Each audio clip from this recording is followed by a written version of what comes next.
Il y a de cela fort longtemps, bien avant que les hommes ne tracent des frontières sur le sol rouge de l'Afrique, il existait un royaume caché entre deux collines brumeuses, nommé le royaume de Kumbala. C'était une terre bénie des ancêtres, où les ignames poussaient aussi grosses que des rochers et où le maïs chantait dans le vent. Mais les temps avaient changé. Une colère muette semblait s'être emparée du ciel.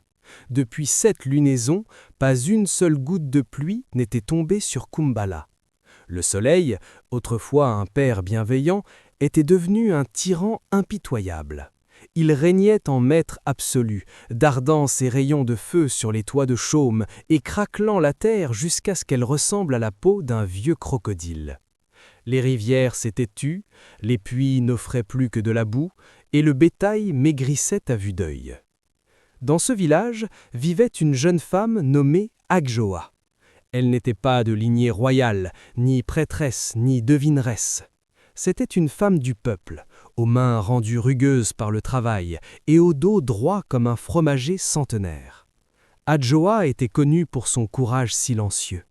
Elle était veuve et élevait seule ses 2 enfants et sa vieille mère, dont les yeux ne voyaient plus que les ombres du passé. Ce matin-là, comme tous les matins depuis le début de la grande sécheresse, Adjoa se leva avant même que le coq n'ait la force de chanter. Elle ajusta son pagne indigo, noua son foulard sur sa tête et saisit la grande jarre familiale, un canari d'argile ventru, héritage de sa grand-mère. Sa destination était la source des esprits, un filet d'eau miraculeux situé à plusieurs heures de marche, au cœur profond de la forêt interdite. C'était le seul endroit où l'eau coulait encore, claire et fraîche, protégée par l'ombre dense des arbres géants. Le chemin était long et périlleux. La forêt, d'ordinaire vibrante de cris de singes et de chants d'oiseaux, était plongée dans un silence de mort. Les feuilles craquaient sous les pieds nus d'Adjoa comme des os brisés. La chaleur montait du sol, traversant la plante de ses pieds. Mais elle avançait, le regard fixé sur l'horizon, porté par la pensée de ses enfants qui l'attendaient, les lèvres gercées par la soif. Arrivée à la source, elle remercia les esprits de la forêt, remplit sa jarre avec une précaution infinie, veillant à ne pas perdre une seule goutte de ce liquide plus précieux que l'or. Elle plaça un petit coussin de feuilles sur sa tête, y hissa la lourde charge et entama le chemin du retour. Le soleil était désormais haut dans le ciel. La chaleur était une couverture de plomb. La sueur ruisselait le long des tempes d'Adjoa, se mêlant à la poussière rouge qui couvrait sa peau. C'est alors qu'elle arriva à la croisée des chemins, là où les grands baobabs semblent monter la garde. Adjoa s'arrêta brusquement. Son cœur manqua un battement. Au milieu du sentier, là où la lumière perçait la canopée en un faisceau aveuglant, gisait une créature. Ce n'était pas une femme du village, ni une voyageuse égarée. C'était un être de légende, une Mami Wata, une reine des eaux. La créature était d'une beauté terrifiante et magnifique. Le haut de son corps était celui d'une femme à la peau cuivrée, luisante et parfaite, ornée de colliers de perles de corail et de coquillages rares qui n'existaient pas dans cette région. Ses cheveux, d'un blond étrange comme les blés mûrs ou l'écume des vagues, s'étalaient autour d'elle comme une auréole. Mais à la place des jambes s'étendait une longue et puissante queue de poisson. Ses écailles, normalement d'un émeraude profond et d'un turquoise éclatant, étaient ternes, couvertes de poussière. La créature haletait, sa poitrine se soulevant avec difficulté. Loin de l'eau, elle se mourait. L'air sec de la forêt brûlait ses branchies délicates, cachées dans son cou. Adjoa, saisi par la peur, voulut s'enfuir. On disait dans les contes que les Mami Wata étaient capricieuses, capables d'enrichir un homme ou de le rendre fou. Elles étaient les gardiennes des secrets des abysses, et les humains ne devaient pas croiser leur route. Mais un gémissement plaintif presque humain cloua Adjoa sur place. La sirène ouvrit les yeux. Ils étaient de la couleur de l'océan avant la tempête, un mélange de gris et de vert. Elle tendit une main tremblante vers Adjoa. « De la terre » murmura-t-elle. Sa voix résonnait comme le vent dans une grotte marine, vague mais empreinte d'une autorité ancienne. Adjoa resserra la prise sur sa jarre. « Qui es-tu » demanda-t-elle, la voix mal assurée. « Et que fais-tu si loin des grands fleuves ?»« Je suis Ayaba, » répondit la créature.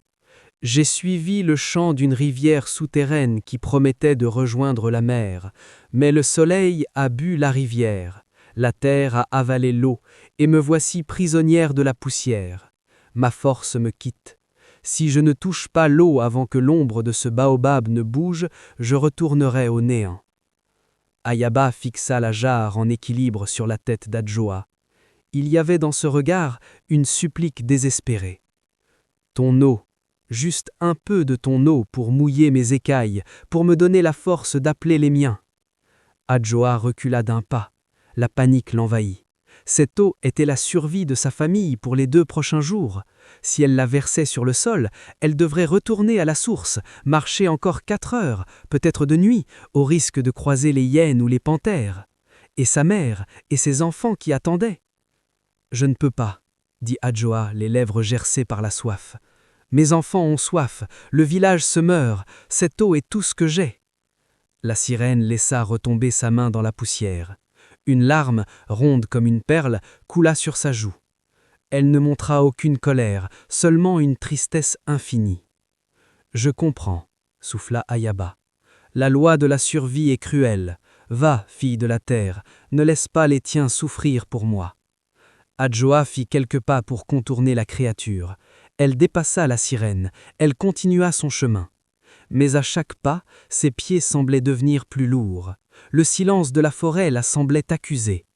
Elle revoyait le visage de la créature, cette beauté magique qui s'éteignait, cette résignation digne. Adjoa pensa à ce que sa mère lui disait toujours. La vraie richesse d'un être humain ne se mesure pas à ce qu'il possède, mais à ce qu'il est capable de donner quand il n'a rien. Pouvait-elle laisser mourir une créature sacrée pour sauver son propre confort ? Si la Mami Wata mourait ici, par sa faute, la malédiction ne serait-elle pas pire que la soif ? Adjoa s'arrêta. Elle ferma les yeux, prit une grande inspiration et fit demi-tour. Elle revint vers Ayaba, qui avait déjà fermé les yeux, attendant la fin. Doucement, Adjoa posa un genou à terre. Elle descendit la lourde jarre de sa tête. Le bruit de la terre cuite se posant sur le sol fit réouvrir les yeux de la sirène. « Que fais-tu » murmura Ayaba. « Je fais ce qui est juste » répondit Adjoa. Avec un effort, elle souleva la jarre et l'inclina. L'eau claire, fraîche, limpide, jaillit du goulot. Adjoa ne la versa pas dans la bouche de la sirène, mais sur sa queue, sur ses bras, sur son visage. C'était un spectacle prodigieux. Au moment où l'eau touchait la peau desséchée de la Mami Wata, une vapeur légère s'élevait. Les écailles grisâtres buvaient le liquide et retrouvaient instantanément leur couleur éclatante, un bleu saphir, un vert émeraude, des reflets dorés. La lumière semblait revenir dans le corps d'Ayaba. Elle se cambra, inspirant profondément, comme si elle respirait l'eau elle-même. Adjoa versa tout, jusqu'à la dernière goutte. La jarre était désormais vide, et la terre rouge autour d'eux était devenue une boue sombre. Ayaba se redressa, majestueuse. Elle n'avait plus l'air d'une naufragée, mais d'une reine. Elle plongea ses mains dans la boue humide et sourit à Adjoa. « Tu as sacrifié la vie de tes enfants pour une étrangère d'un autre monde. Tu as donné ce qui t'était le plus cher. Un tel geste ne peut rester sans réponse. » La sirène détacha de son poignet un bracelet fait d'une matière inconnue, translucide comme l'eau gelée. Elle le tendit à Adjoa. « Prends ceci. C'est le sel de l'océan. Tant que tu le porteras, l'eau ne te fuira plus. Mais maintenant, regarde le ciel, Adjoa de Kumbala. » Ayaba leva les bras vers la canopée et entonna un chant. C'était une mélodie sans paroles, faite de sifflements et de sons graves qui faisaient vibrer le sol. Soudain, le vent se leva. Les feuilles des arbres se mirent à trembler frénétiquement. Le ciel bleu implacable vira de gris au noir d'encre.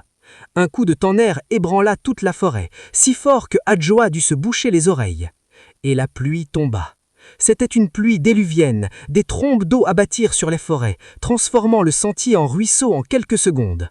L'eau ruisselait le long du visage d'Adjoa, fraîche, bienfaisante, merveilleuse. Elle riait et pleurait à la fois. Le ruisseau, formé par l'orage, grossit rapidement autour de la sirène. Ayaba battit de queue, désormais parfaitement à l'aise dans son élément. « Merci, ma sœur de la terre !» cria-t-elle à travers le bruit de l'orage. « La sécheresse est finie. Retourne chez toi. Dajar n'est pas vide. » D'un coup de rein puissant, la sirène plongea dans le torrent de boue qui dévalait vers la vallée et disparut en un éclair bleuté. Adjoa resta seule sous l'averse battante. Trempée jusqu'aux os, elle ramassa sa jarre. À sa grande stupéfaction, le canari pesait lourd, très lourd. Elle regarda à l'intérieur. Il était plein à ras-bord d'une eau si pure qu'elle semblait briller dans l'obscurité de l'orage. Le retour au village fut triomphal. Adjoa marchait sous la pluie, et partout où elle passait, la nature semblait renaître. L'herbe verdissait à vue d'œil, les fleurs s'ouvraient. Lorsqu'elle arriva à Kumbala, les villageois étaient dehors, dansant sous la pluie, les bouches ouvertes vers le ciel, remerciant les ancêtres.